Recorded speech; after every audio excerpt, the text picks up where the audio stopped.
ज्योति जगा लो, होगा दूर अंधेरा।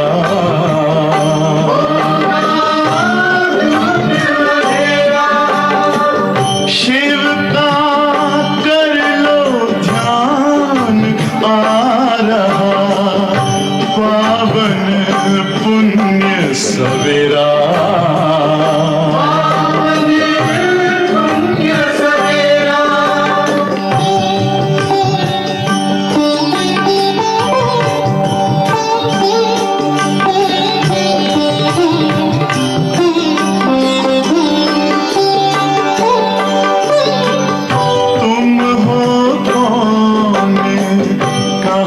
से आए अपने आप को जानो,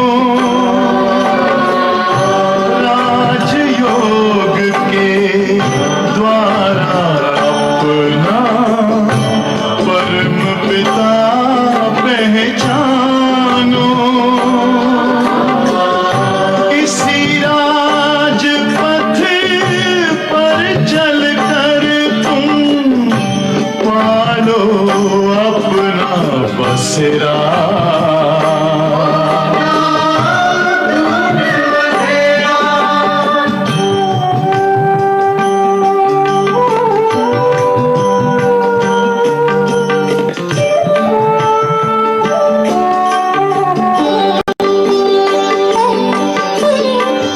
तुम हो आत्मा तन से न्यारे, परमात्मा को प्यारे। दिव्य गुणों को धारण करके योगी बनो दुलारे। ज्योति बिंदु ही तोड़ेगा ये माया मोह का घेरा।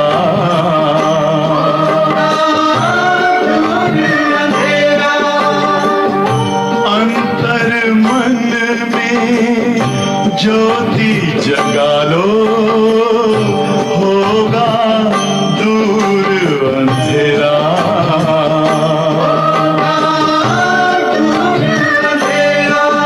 ओम शांति, ओम शांति, ओम शांति।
ओम शांति। आज बाबा ने बहुत ही रमणीक बात कही है। कई बच्चे बाबा से पूछते हैं, बाबा विनाश कब होगा, विनाश कब होगा। तो वैसे तो बाबा कहते हैं, बाबा डेट नहीं बताते, न कभी अभी तक बताई है डेट। और ये बच्चों से बाबा पूछते आए, बच्चे आप बताओ डेट, आप कब तैयार होंगे, क्योंकि आप तैयार होंगे तभी तो विनाश आएगा। तो आप कब तैयार होंगे वो डेट बताओ। तो बाबा कभी भी नहीं बताएंगे कि विनाश कब होगा। लेकिन बाबा ने आज हंसी की बात की है। बाबा से पूछना कि बाबा विनाश कब होगा, इससे क्या सिद्ध होता है कि बाबा आप वापस कब जाएंगे। क्योंकि विनाश होना माना बाबा वापस चले जाएंगे, हम सबको लेके जाएंगे ना। अभी तक तो बाबा पढ़ा रहे हैं, रोज़ मुरली हम सुनते हैं, भले रिवाइज्ड है लेकिन पढ़ाई अभी भी चल रही है। नित्य नए अनुभव हम बाबा की मुरली से करते हैं। तो हमारी पढ़ाई अभी तक चल रही है। तो विनाश माना पढ़ाई पूरी हुई, विनाश माना बाबा वापस घर जाएंगे, विनाश माना जो भी संगम है सब खत्म। तो बाबा से ये प्रश्न पूछना माना है बाबा की इंसल्ट है कि बाबा विनाश कब होगा। किसी मेहमान से थोड़ी पूछा जाता है कि आपको वापस कब जाना है, कि उसकी इंसल्ट मानी जाती है ना। भले यहाँ तो पूछते हैं ना, मधुबन में आते हैं तो पूछते हैं, क्योंकि यहाँ तो बहुत आते हैं इसीलिए पूछना पड़ता है। लेकिन मेहमान से पूछा थोड़ी जाता है कि आप वापस कब जाएंगे, ये कितनी बड़ी इंसल्ट है।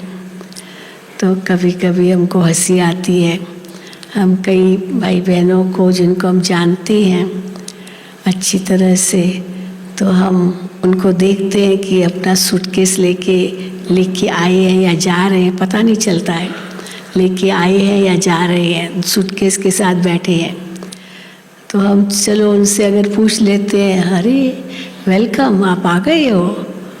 वो कहते हैं वेलकम क्या करते, मैं तो भी जा रहा हूँ, देखा ही नहीं इतने दिन, अब कहाँ तक सबको देखेंगे। तो वेलकम कहा तो उसको कैसे लगेगा कि इतने दिन में यहाँ था और पता ही नहीं चला इनको, और कहते वेलकम। और इसके विपरीत सूटकेस साथ में है तो हम उनसे पूछते हैं आप जा रहे हो, कहते अरे अभी तो आया हूँ अभी तो आया हूँ। तो उसके बाद हमने पूछना ही छोड़ दिया, जा रहे हो या आए हो, ओम शांति, कैसे हो, ठीक हो, बस। क्योंकि कुछ भी पूछो और पता नहीं है कि वो जा रहा है या आ रहा है तो ये भी इंसल्ट हो जाएगी ना। तो ओम शांति। इसलिए बाबा से पूछना कि बाबा विनाश कब होगा, माना बाबा से पूछना कि आप वापस कब जाओगे। तो मेहमान से वैसे पूछा नहीं जाता है, कहीं दिखाते ना कुछ ऐसे कॉमेडी दिखाते या कुछ भी। अब वो मेहमान घर में आ गया है, आपस में पति पत्नी सोचते ये कब जाएगा, पर उससे पूछने की हिम्मत नहीं होती आप कब जाएंगे। वो तो घर बना के बैठ गया है जैसे, तो चिढ़ते हैं ये जा ही नहीं रहा है, कब जाएगा। तो बाबा आप चाहते हो बाबा चला जाए, जो समझ से बाबा चला जाए अच्छा है, हाँ कोई नहीं हाथ उठाएगा। तो कभी नहीं पूछना चाहिए विनाश कब होगा, कभी नहीं पूछो। तो इसीलिए आज बाबा ने ये बड़ी हंसी की बात कही है। बाबा फिर हंसते थे जब ऐसी रमणीक बात बाबा कहते थे। तो सुनेंगे बाबा के महावाक्य। आज 19/12/2022 है। मीठे बच्चे, शिव बाबा इस समय तुम्हारे सामने हाजिर नाजिर है। हाजिर भी है, नाजिर भी है। नाजिर माना नजरों के सामने, हाजिर नाजिर है। तुम्हें पहले ये निश्चय चाहिए, अब निश्चय चाहिए, दिखाई तो नहीं देता लेकिन निश्चय चाहिए कि हमको पढ़ाने वाला स्वयं शिव बाबा है। पढ़ाई चल रही है, इसका मतलब हाजिर नाजिर है, कोई देहधारी नहीं। शिव बाबा इस समय तुम्हारे सामने हाजिर नाजिर है। तुम्हें पहले यह निश्चय चाहिए कि हमको पढ़ाने वाला स्वयं शिव बाबा है, कोई देहधारी नहीं। प्रश्न, बाप से कौन सा प्रश्न पूछना भी जैसे बाप की इंसल्ट है, उनका अपमान करना है बाबा का। अगर ये प्रश्न पूछा बाबा से तो उत्तर, बच्चे बाप से पूछते हैं, बाबा आपकी इस तन में पधरामणि कब तक है। अब ये भी एक दूसरा प्रश्न, पधरामणि कब तक है। तो साकार शरीर तो थोड़ी कोई अविनाशी है, तो ये प्रश्न भी गलत हो जाएगा। तो बाबा आपकी इस तन में पधरामणि कब तक है, वह विनाश कब होगा। बाबा कहते हैं, ये जैसे तुम मेरी इंसल्ट करते हो।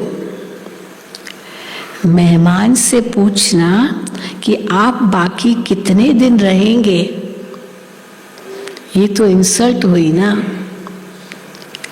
कहेंगे वो मेहमान क्या कहेगा, अगर उनसे पूछो आप कितने दिन और रहेंगे, तो वो कहेगा, क्या मैं तुम्हारे लिए बोझ हो पड़ा हूँ, मैं तुम्हारे लिए बोझ हूँ क्या जो पूछ रहे हो कि कितने दिन रहेंगे। तो शिव बाबा तो जब तक यहाँ है तब तक तुम बच्चे खुश हो ना, खुश हो, हाँ खुश हो सभी, बाबा है हमारे साथ, तब तक तुम बच्चे खुश हो ना। इसलिए ऐसे प्रश्न बाप से नहीं पूछना चाहिए कि बाबा विनाश कब होगा, बाबा आप कब तक यहाँ हैं। ओम शांति। बाप बैठकर ब्रह्मा द्वारा अपने बच्चों ब्रह्मा कुमार और ब्रह्मा कुमारियों को समझाते हैं। ब्रह्मा कुमार कुमारियां भी समझते हैं कि निराकार बाप ब्रह्मा द्वारा समझा रहे हैं। बाप तो है निराकार, किसको साक्षात्कार भी कराना होगा, शिव बाबा को किसको साक्षात्कार कराना होगा कि मैं अभी आया हूँ, तो बाबा कहते हैं तो ब्रह्मा का शरीर ही सामने करूँगा, है ना। अगर खुद का साक्षात्कार कराए तो कोई समझ न सके। अब बिंदी दिखाई दे, बाबा अपना स्वरूप बिंदी दिखाए किसको साक्षात्कार में, वो क्या समझेगा। इसीलिए शिव बाबा ब्रह्मा बाबा को आगे करेंगे कि इनके तन में मैं आता हूँ। वो शुरू में ऐसे ही था ना, कईयों को तो बाबा कई बाबा के सामने आते थे तो बाबा से श्री कृष्ण का साक्षात्कार होता था। तो वहाँ पर इतनी बात फैल गई कि एक दादा लेखराज है जिनके पास जो जाता है उनको कृष्ण के दर्शन होते हैं। तो आते थे, ढेर आते थे कृष्ण का दर्शन करने, बाबा से कृष्ण का दर्शन होता था। और कईयों को तो घर बैठे होता था, जिन्होंने बाबा को कभी देखा नहीं, घर बैठे श्री कृष्ण का साक्षात्कार होता था। और उनके जैसे निकट समझो गए साक्षात्कार में, तो श्री कृष्ण कहता, उसी समय ब्रह्मा बाबा आ जाता था और श्री कृष्ण कहता था मेरे से मिलना है तो इनके पास जाओ। जैसे कहते हैं इनके पास जाओ तो वहाँ मैं तुमको मिलूँगा। दादी प्रकाश मणि यही जब बताते हैं, अपना अनुभव बताते थे। दादी प्रकाश मणि सवेरे सवेरे दादी जी को साक्षात्कार हुआ। बहुत प्यारा श्री कृष्ण मिचनो छोटा छोटा बच्चा के बगीचे में रास करता हुआ नाचता हुआ जैसे आ रहा है। तो दादी को लगा मैं इनके पास जाऊँ, उनको पकड़ूँ, हाँ इनको देखो, मिलूँ, जाओ। और उसी वक्त वो दूर हो गया और ब्रह्मा बाबा सामने आ गए। और श्री कृष्ण कहता है मैं ऐसे नहीं मिलूँगा, मेरे से मिलना है, पहले इनके पास जाओ। और दादी जी तो बाबा को जानती नहीं थी। तो देखो कैसे श्री कृष्ण का साक्षात्कार हुआ। और तो उसने ब्रह्मा बाबा को आगे किया। तो बाबा कहते हैं तो किसको साक्षात्कार भी कराना होगा तो ब्रह्मा का शरीर ही सामने करूँगा। अगर खुद का साक्षात्कार कराए शिव बाबा ज्योति बिंदु का तो कोई समझ न सके, वो तो एक बिंदी है। अब जैसे आत्मा स्टार है वैसे परमात्मा भी बिंदी है, ये बुद्धि से समझा जाता है। बस साक्षात्कार भी हो, वो बिंदी का साक्षात्कार भी हो, चीज तो वही देखेंगे और क्या चीज हो सकती है, बिंदी बस वही देखेंगे और क्या देखेंगे। अक्सर करके बहुतों को ब्रह्मा का साक्षात्कार कराते हैं कि इनके पास जाओ। छोटी चीज को कोई समझ न सके, ब्रह्मा द्वारा बाप बैठ समझाते हैं, नॉलेज देते हैं। कहते हैं, हाँ शिव बाबा ब्रह्मा द्वारा क्या कहते हैं, बच्चों मैं इस साधारण मनुष्य तन का आधार लेता हूँ। ब्रह्मा तो नामी ग्रामी है, सभी धर्मों में नामी ग्रामी है। कैसे? बाबा कहते हैं ब्रह्मा तो नामी ग्रामी है। समझेंगे बाबा इसमें है। इस्लाम धर्म में उनको आदम भी आदम कहेंगे, और क्रिश्चियनिटी में एडम कहते हैं। सब धर्मों में है जो पहला मनुष्य जिसके द्वारा भगवान ने सृष्टि रची। तो बाबा कहते हैं ब्रह्मा तो नामी ग्रामी है, समझेंगे बाबा इसमें है। ये बाबा का रथ है। बाबा नहीं होता, शिव बाबा अगर नहीं होता तो ब्रह्मा भी काहेगा। शिव बाबा ने इनमें प्रवेश किया तब इनका नाम ब्रह्मा रखा। जब तक नहीं प्रवेश किया था तो ये ब्रह्मा थोड़ी थे, दादा लेखराज कहते थे। तो बाबा नहीं होता, शिव बाबा नहीं होता तो ब्रह्मा भी काहेगा, यानी वो कैसे होता। तो ये ब्रह्मा कुमार कुमारियाँ भी काहे के, हम ही नहीं होते, शिव बाबा ब्रह्मा में ना आता तो बच्चों को नॉलेज मिलती है। तुम समझते हो ये नॉलेज सिवाय परम पिता परमात्मा के कोई दे नहीं सकता। नॉलेजफुल वो निराकार है, सिवाय ऑर्गन्स के ज्ञान दे कैसे सकते। मुख चाहिए, शरीर चाहिए ज्ञान देने के लिए, तो ऑर्गन्स शरीर में होते हैं, उसके बिना कैसे ज्ञान दे सकते। तो बच्चों को ये निश्चय हो जाना चाहिए कि इस समय बाबा हाजिर नाजिर हैं। बुद्धि कहती है बाबा, बुद्धि कहती है बाबा इसमें प्रवेश है, जो बैठ नॉलेज देते हैं। देखो कितना बड़ा फोटो ब्रह्मा बाबा का रखा है। तो हम तो निमित्त है, बाकी कौन सुना रहे, शिव बाबा ब्रह्मा द्वारा सुना रहे हैं। तो बुद्धि कहती है बाबा इसमें प्रवेश है, जो बैठ नॉलेज देते हैं। उस परम पिता परमात्मा के सिवाय स्वर्ग का वर्षा भी मिल न सके, न नॉलेज मिल सके, न स्वर्ग का वर्षा मिल सके। तो तुम बच्चे जानते हो भक्ति मार्ग में जो भी त्योहार आदि मनाए जाते हैं वो सब इस समय के यादगार हैं। शिव जयंती भी इस समय का ही त्योहार है। त्रिमूर्ति शिव परम पिता परमात्मा ब्रह्मा द्वारा स्थापना करते हैं। श्री कृष्ण थोड़ी नई दुनिया की स्थापना करेंगे।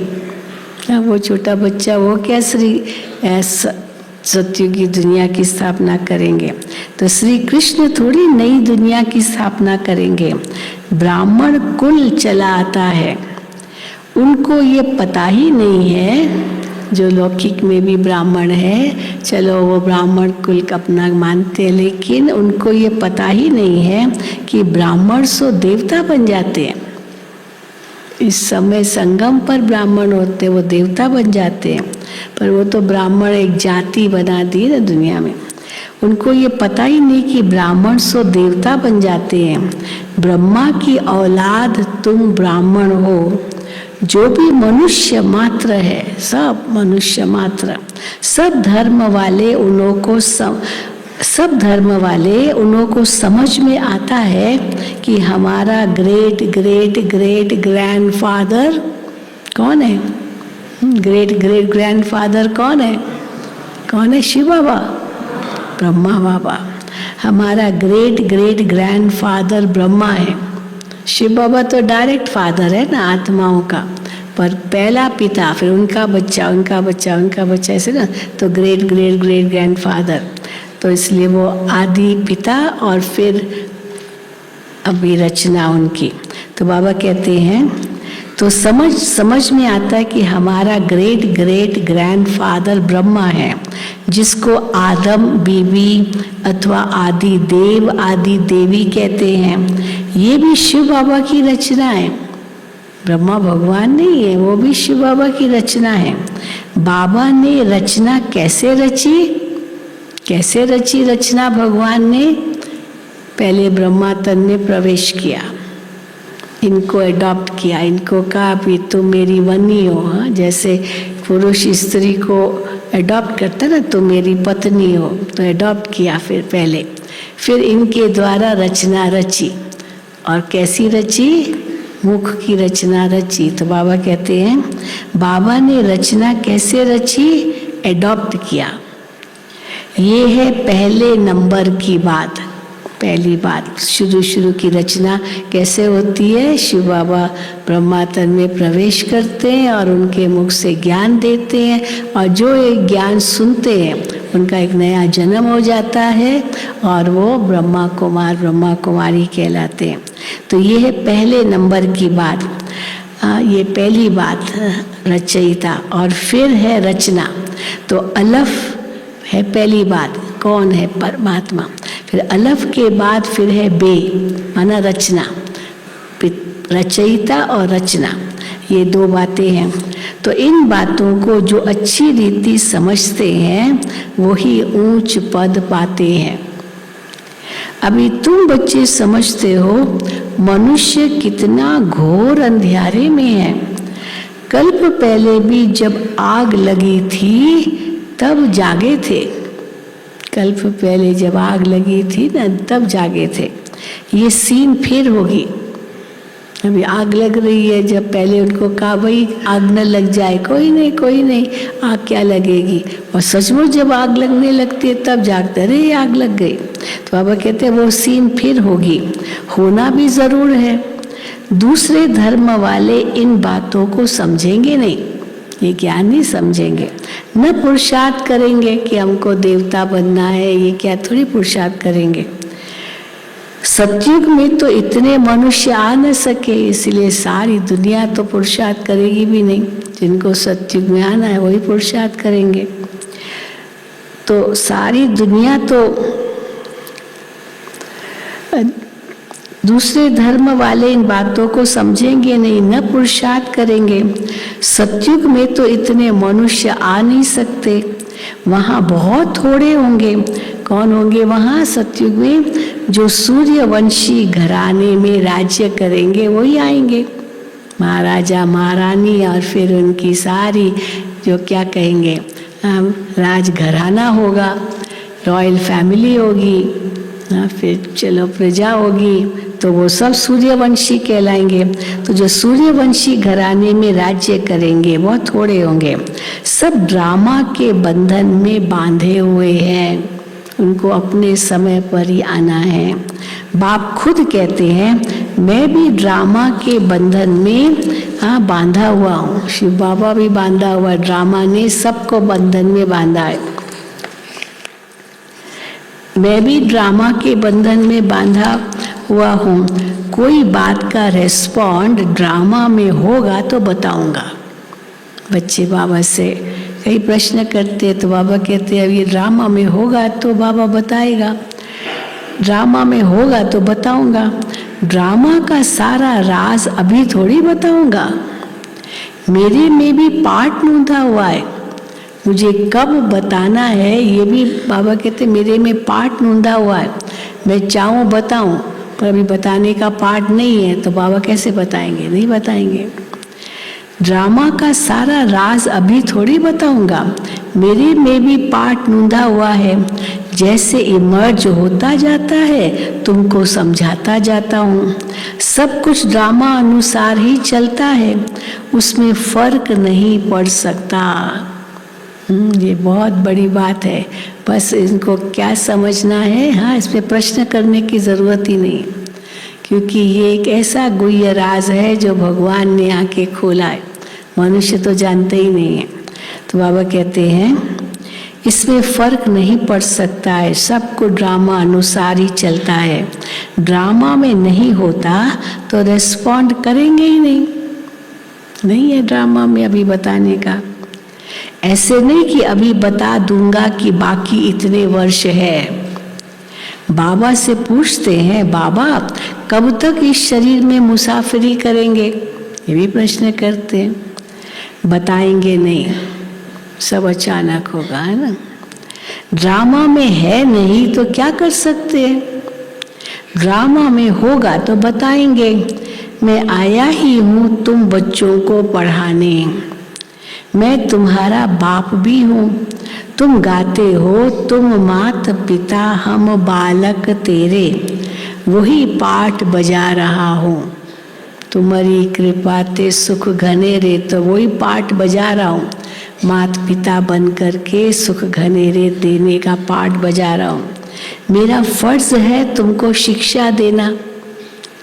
मुझे कहते हैं ज्ञान का सागर, मनुष्य सृष्टि का बीज रूप। चैतन्य बीज तो सब कुछ बताएगा ना, जड़ बीज नहीं बता सकता है मेरे से झाड़ कैसे निकलता है, पर चैतन्य बीज तो बता सकता है ना कि कैसे ये झाड़ मेरे से निकलता है, क्योंकि उनके पास ही ज्ञान है। मेरा फर्ज, हाँ, चैतन्य बीज तो सब कुछ बताएगा ना। इस झाड़ पर बनियन ट्री का मिसाल दिया जाता है। तुम देखते हो देवी देवता धर्म अभी है नहीं। वो बड़ का झाड़ जो कलकत्ता में है, उसकी जड़ें अभी सब सड़ गई है, बाकी सारा झाड़ खड़ा है। तो बाबा कहते तुम देखते हो देवी देवता धर्म अभी है नहीं, बाकी सब धर्म है। अभी ये सब खलास हो जाएंगे, सब खलास हो जाएंगे, फिर अपने समय पर आकर स्थापना करेंगे। मैं देवता धर्म की स्थापना कर रहा हूँ। जब वो धर्म प्राय लोप है, चित्र है, जबकि वो धर्म प्राय लोप है, माना चित्र है केवल, वो धर्म अभी नहीं है। परंतु ये किसको पता ही नहीं है कि देवी देवता धर्म कब था, कहाँ गुम हो गया। सिर्फ कहेंगे लक्ष्मी नारायण का राज्य था, इतना तो कहेंगे। ये शास्त्र आदि सब भक्ति के लिए है। द्वापुर में बैठ ये शास्त्र आदि बनाएंगे, फिर बनाएंगे अगले कल्प में ये शास्त्र। सचखंड में तो सिर्फ देवता राज्य करते थे। ये है ही क्या है, झूठ खंड। वहाँ तो कोई भी पाप नहीं होता। सचखंड में, सतयुग में कोई भी पाप नहीं होता। अभी बाप तुमको पुण्य आत्मा बना रहे हैं। ड्रामा में नूंद है, पुण्य आत्मा बनाने का पाठ, ये भी बाबा कहते ड्रामा में नूंद है। रावण राज्य में ही भक्ति शास्त्र आदि शुरू होते हैं। ये अनादि ड्रामा शूट हुआ पड़ा है। जो अनादि ड्रामा शूट हुआ पड़ा है वही शूट हो रहा है। बनी बनाई ही बन रही है, कोई नई नहीं बन रही है। तो बाबा कहते हैं ये अनादि ड्रामा शूट हुआ पड़ा है। ये है ही झूठी दुनिया। ईश्वर के लिए भी झूठ ही झूठ बोलते हैं। ईश्वर तो ऊंचे थे, ऊंच है।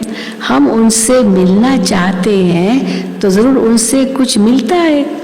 क्यों भगवान से मिलना चाहते हैं कि क्यों भक्ति करते समझते भगवान मिलेगा, पर भगवान से क्यों मिलना चाहते हैं, जरूर भगवान से कुछ मिलेगा, तभी तो चाहते ना उनसे मिले, तभी तो उनकी भक्ति करते। तो बाबा कहते हैं ईश्वर ऊंचते ऊंच है, हम उनसे मिलना चाहते हैं तो जरूर उनसे कुछ मिलता है। बाप से क्या मिलेगा, क्या मिलता है बाप से? सर्व, वो तो सर्व का सद्गति दाता है, तो सर्व को दुख से छुड़ाते हैं, सुख देते हैं, ये बाप से मिलता है। रावण भी बड़ा जबरदस्त है, आधा कल्प उनका राज्य चलता है। रावण का आधा कल्प राज्य चलता है, परंतु वो दुख देते हैं, इसलिए सब मनुष्य बाप को याद करते हैं। रावण आधा कल्प राज्य करता है पर उसको कोई याद नहीं करता। उसकी एफिजी जलाएंगे पर याद शिव बाबा को करते हैं, क्योंकि रावण से बहुत दुख मिला है। परंतु वो दुख देते हैं रावण, इसलिए मनुष्य बाप को याद करते हैं। रावण तुम्हारी सारी राजधानी छीन लेता है ना। कहाँ स्वर्ग था और कैसे रावण आया और सारी राजधानी छीन ली, स्वर्ग ही छीन लिया। इतना जबरदस्त है रावण। अब तुमको मालूम पड़ा है बाप हमको वर्षा देते हैं।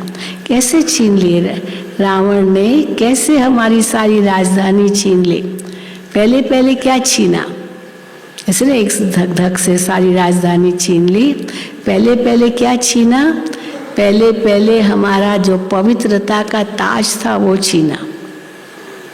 क्योंकि देह अभिमान में आए, रावण देह अभिमान में ले आया तो पवित्रता का ताज छीन के ले गया रावण। और पवित्रता का ताज छीना, फिर धीरे धीरे धीरे धीरे दुर्गति होती गई। फिर राजाई का भी ताज छीन लिया, सब खत्म। प्रजा का प्रजा पर राज्य। तो बाबा कहते हैं रावण तुम्हारी सारी राजधानी छीन लेता है, इतना जबरदस्त है। अब तुमको मालूम पड़ा है बाप हमको वर्षा देते हैं और रावण क्या देते हैं, श्राप देते हैं। मनुष्यों को ये पता ही नहीं है कि बाप कब वर्षा देते हैं। चलो ये भले कहे कि बाबा भगवान हमको वर्षा देते हैं, परंतु कब देते हैं वर्षा। श्री कृष्ण का नाम गीता में डाल देने से गीता को झूठा कर दिया है। बड़े ते बड़ी भूल ये है।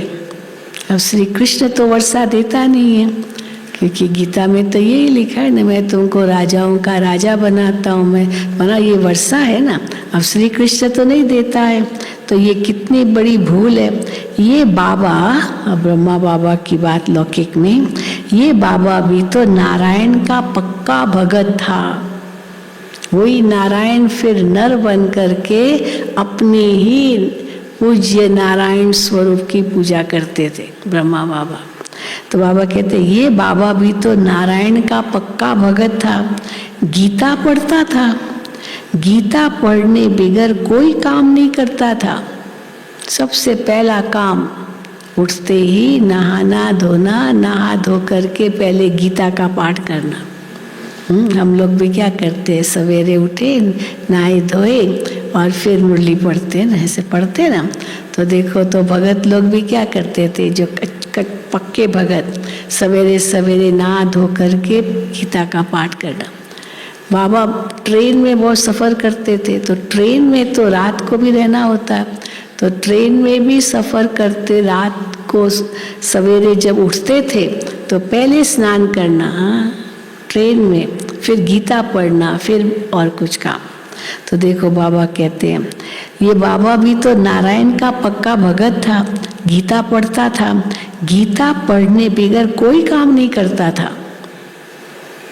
जब साक्षात्कार हुआ, निश्चय हो गया कि बाप हमको ये लक्ष्मी नारायण का वर्षा देते हैं।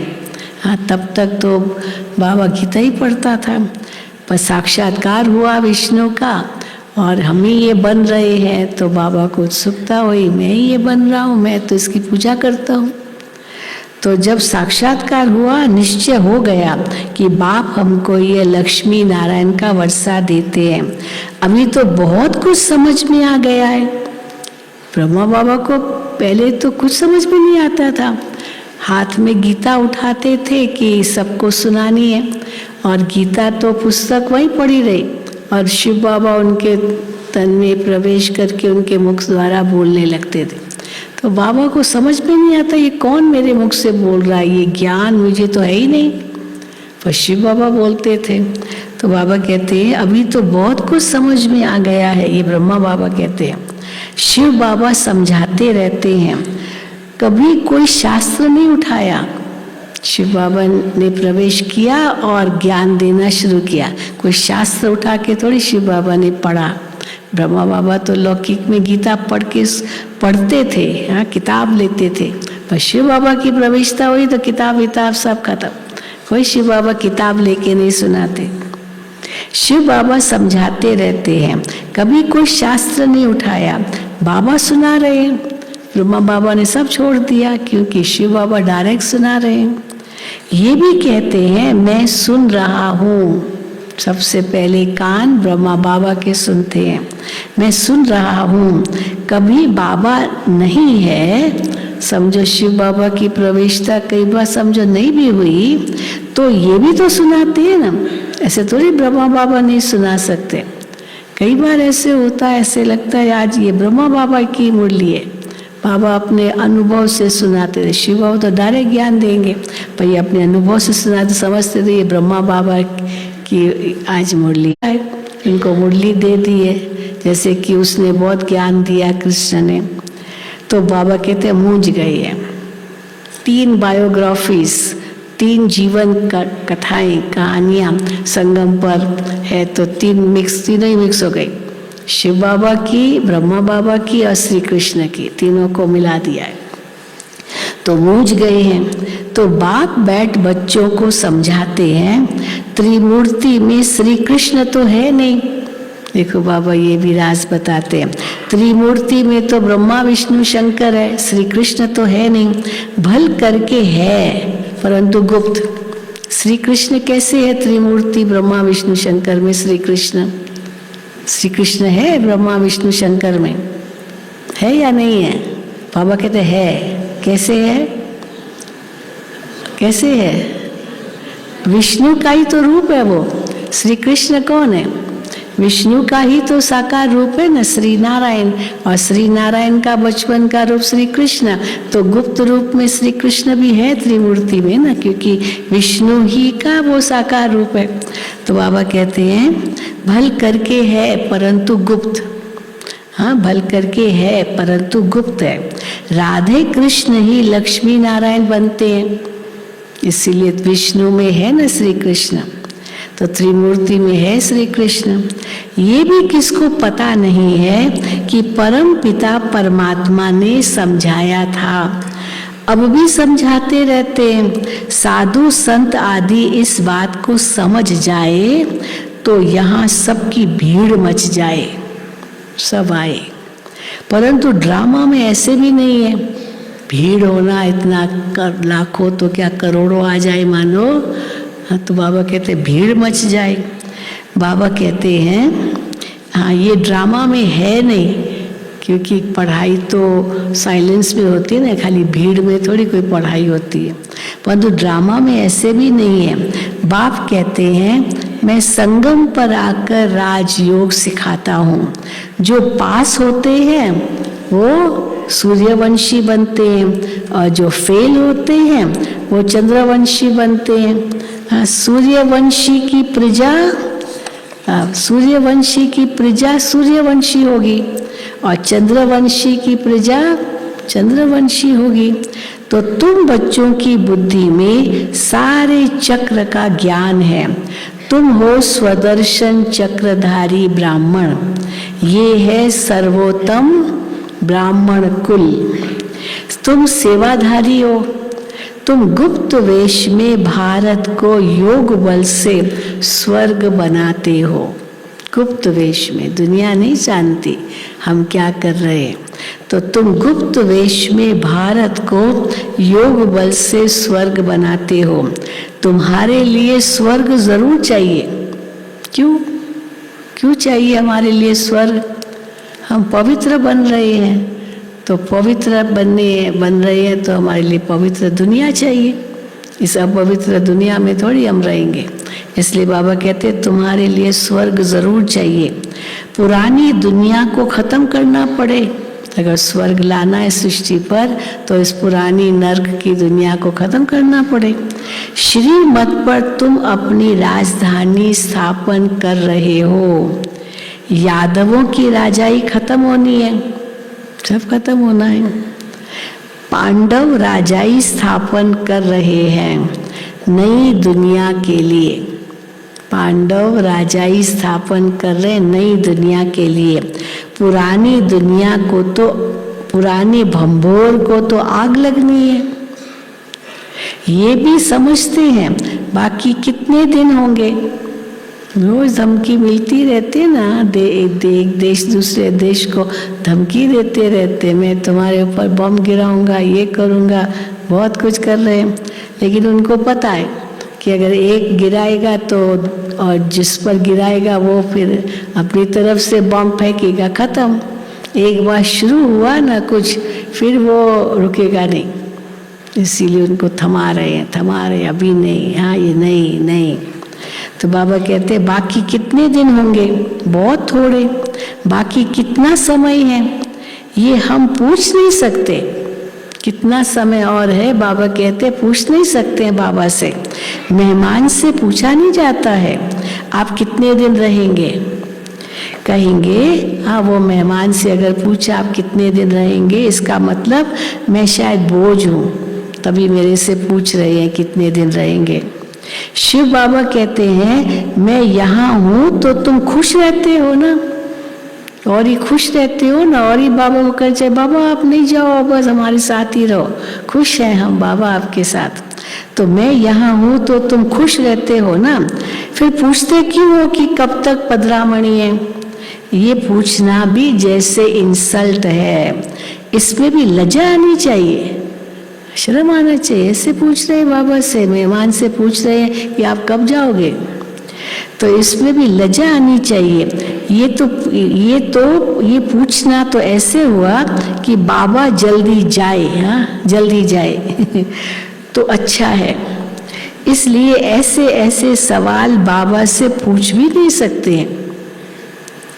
ऐसा बाप तो कोई हो न सके। अब बाबा बैठा है तो बाबा हमारी सब झोली भरता है, सब मनोकामनाएं पूर्ण कर रहा है, सब कुछ बाबा देता है, तो हम थोड़ी चाहेंगे कि ऐसा बाबा चला जाए।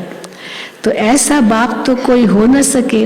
बच्चे ही बाप को जान गए हैं। श्री कृष्ण के लिए तो ऐसे नहीं कहेंगे कि इसमें परमात्मा है, श्री कृष्ण ही याद आता रहेगा, परमात्मा तो याद आ न सके। मानो चलो शिव बाबा श्री कृष्ण के तन में आ जाए, तो श्री कृष्ण को याद करेंगे या शिव बाबा को करेंगे उनके तन में। अब वो मोर मुकुटधारी सजा सजाया रूप श्री कृष्ण, उसके तन में शिव बाबा आ जाए, शिव बाबा तो गुप्त है, कौन उसको याद करेगा। सब कृष्ण को ही देखेंगे, कृष्ण से ही प्यार करेंगे, कृष्ण को ही सब कुछ मानेंगे। पर शिव बाबा ब्रह्मा तन में आते हैं, और ब्रह्मा गुप्त, मतलब शिव बाबा गुप्त है, ब्रह्मा प्रत्यक्ष, लेकिन ब्रह्मा साधारण है। तो साधारण के प्रति क्या आकर्षण होगा, लोगों ने तो पहचाना ही नहीं, हाँ कि इनके तन में कोई शिव बाबा आते हैं। इसीलिए वो ब्रह्मा बाबा के लिए जो रिस्पेक्ट चाहिए वो नहीं थी, तभी तो कितनी गालियां दी ना शुरू में। तो बाबा कहते हैं अगर श्री कृष्ण के तन में आ जाए शिव बाबा, तो श्री कृष्ण को ही देखते रहेंगे, शिव बाबा को तो कोई देखेगा ही नहीं, पहचानेंगे नहीं, वैसे ही नहीं पहचानेंगे। तो श्री कृष्ण ही याद आता रहेगा, परमात्मा तो याद आ न सके। श्री कृष्ण को देखते रहेंगे, शिव को तो याद ही नहीं करेंगे, श्री कृष्ण को ही देखते रहेंगे अगर शिव बाबा उनके तन में आए। इसलिए तुम बच्चों को समझाया गया है शिव बाबा को याद करो, इनको मत देखो, ये तो साधारण है, शिव बाबा को याद करो। जी कोई कुछ कह रहा है, शिव बाबा को याद करो, दे अभिमान में नहीं रहना है। श्री कृष्ण की महिमा कोई कम नहीं है, श्री कृष्ण की तो जबरदस्त महिमा है, शिव बाबा की भी महिमा है, तो श्री कृष्ण की भी कम महिमा नहीं है। तो बाप कहते हैं मुझे आना ही है पराये देश, पराये शरीर में। श्री कृष्ण तो रावण के देश में आ न सके, ये दूसरी बात, श्री कृष्ण तो रावण के देश में आ न सके। अब तुम जानते हो कि श्री कृष्ण की आत्मा पुनर्जन्म लेते लेते अब यह शरीर में है, ये अंतिम शरीर है, यही फिर नंबर 1 पावन शरीर बनता है। ये सब बातें और कोई की बुद्धि में आ न सके। रावण का चित्र बनाते परंतु समझते नहीं है कि रावण की प्रवेशता कब से हुई रावण की प्रवेशता। जलाते आते हैं, अगर मर जाए, चलो रावण मर गया तो फिर जलाना बंद कर दे, पर मरता ही नहीं है, इसीलिए हर साल जलाते रहते हैं, हर वर्ष जलाते हैं। ये सब है भक्ति मार्ग। बाप कहते हैं मैंने तुमको सूर्यवंशी चंद्रवंशी बनाया था, तुम फिर वैश्यवंशी शूद्रवंशी कैसे बने, कैसे बन गए? हाँ, अब फिर तुमको सूर्यवंशी चंद्रवंशी बना रहा हूं। अभी तुम जानते हो हम विश्व पर जीत पाते हैं, विश्व पर जीत पाते हैं, फिर हार खाते हैं, दोनों ही काम करते हैं। जब देवी देवता धर्म था तो और कोई धर्म नहीं था, अब फिर वो धर्म स्थापन होगा तो और सब धर्म खत्म हो जाएंगे। या तो देवी देवता धर्म है या तो बाकी सब धर्म है। तो वो जब धर्म स्थापन हो जाएगा तो बाकी सब धर्म खत्म हो जाएगा। आसार भी तुम देखते ही आएंगे। हाँ, आसार भी तुमको देखने में आएंगे। देख रहे हैं ना आसार, कितना साइंस का काम चल रहा है, क्या क्या हथियार बनाए हैं आजकल, एक फट से सब खत्म कर दे। कितना साइंस का काम चल रहा है, खुशी भी बनाते हैं क्योंकि विज्ञान सुख भी तो दे रहा है ना, तो खुशी भी बनाते हैं। क्या कहते हैं, ऐसा एरोप्लेन निकलेगा जो 3-4 घंटे में लंदन पहुंचाएगा। अभी तो 8-9 घंटे लगते हैं, 8 घंटे। हाँ भैया, बस कई बार ऐसे होता है, रात को आप सो जाओ, रात को लंदन की फ्लाइट जाती है, आप रात को सो जाओ और समझो नींद आ जाए और सवेरे आँख खुली तो लंदन आ गया। हाँ, पता भी नहीं चलता, ऐसे भी है। तो 8 घंटे लगते हैं। तो बाबा कहते हैं ऐसा एरोप्लेन निकलेगा जो 3-4 घंटे में लंदन पहुंचाएगा। आजकल एरोप्लेन में हाथी, बंदर, मेंढक सब ले जाते हैं, बड़े बड़े कार्गो प्लेन्स होते हैं, उसमें क्या नहीं ले जाते। तो ये सुख के लिए भी है विज्ञान, तो दुख के लिए भी है। बॉम्ब्स भी बनाए, वो भी विज्ञान ने किया। वहाँ तो विमान में घूमेंगे। अब बाबा सतयुग ले गया, वहाँ क्या करेंगे हम, कैसे घूमेंगे? विमानों में घूमेंगे, वहाँ विमान में घूमेंगे। अभी तुम ऊंची तकदीर बनाने के लिए आए हो, तुम सो देवी देवता बन रहे हो। स्वर्ग का नाम तो गाते हैं परंतु जानते नहीं कि स्वर्ग कब था। कहते हैं स्वर्ग पधारा, तो जरूर नर्क में था। शरीर छोड़ा, स्वर्ग में गया तो जरूर नर्क में था। परंतु सीधा कहो किसको, तुम नर्कवासी हो तो गुस्सा लगेगा। अब तुम्हारे में ताकत है, तुम कह सकते हो। बाबा कहते अभी तुम्हारे में ताकत आई है। क्या कह सकते हो? तुम कह सकते हो तुम पतित पावन को बुलाते हो तो जरूर पतित हो। सब पतित है, तभी तो पतित पावन को बुलाते हैं। तो सब पतित है, सब पतित माना जरूर सब नरक में है, जरूर सब पतित हैं। तो बाप कहते हैं अब ये झाड़ जर्जरी भूत अवस्था को पाया हुआ है। महाभारी महाभारत लड़ाई मशहूर है, तुम जानते हो। हम आए हैं, किस लिए आए हैं बाबा के पास? राजाई लेने। चढ़ता है नशा, राजाई लेने आए हैं। हम स्थापना के निमित्त है। आगे चल ये सन्यासी महात्माएं भी तुम्हारी बात मानेंगे, धीरे धीरे मानते जा रहे हैं। हम तुम्हारी बात मानेंगे। ये सब ड्रामा में नूंद है, करेंगे, सब फिक्स है ड्रामा में। अच्छा, मीठे मीठे सिकिल दे बच्चों प्रति माता पिता बाप दादा का याद प्यार और गुड मॉर्निंग। रूहानी बाप की रूहानी बच्चों को नमस्ते। हम रूहानी बच्चों की रूहानी बाप दादा को याद प्यार गुड मॉर्निंग और नमस्ते। धारणा के लिए मुख्य सार। पहला, गुप्त रूप में योग बल से भारत को स्वर्ग बनाने की सेवा करनी है। गुप्त रूप में योग बल से भारत को स्वर्ग बनाने की सेवा करनी है। रूहानी सेवाधारी बनना है। रूहानी सेवाधारी बनना है। दूसरा, हमारा सर्वोत्तम ब्राह्मण कुल है, हम स्वदर्शन चक्रधारी हैं, इस नशे में रहना है। किसी भी बात में संशय नहीं उठाना है। वरदान, परमात्म चिंतन के आधार पर सदा बेफिक्र रहने वाले निश्चय बुद्धि निश्चिंत भव। परमात्म चिंतन के आधार पर सदा बेफिक्र रहने वाले निश्चय बुद्धि निश्चिंत भव। दुनिया वालों को हर कदम में चिंता है। कितनी चिंताएं है दुनिया वालों को, हर कदम में दुनिया वालों को चिंता है। और आप बच्चों के हर संकल्प में परमात्म चिंतन है, इसलिए बेफिक्र हो, परमात्म चिंतन में बेफिक्र हो। करावनहार करा रहा है, आप निमित्त बन करने वाले हो। सर्व के सहयोग की अंगुली है, इसलिए हर कार्य सहज और सफल हो रहा है। सब ठीक चल रहा है और चलना ही है।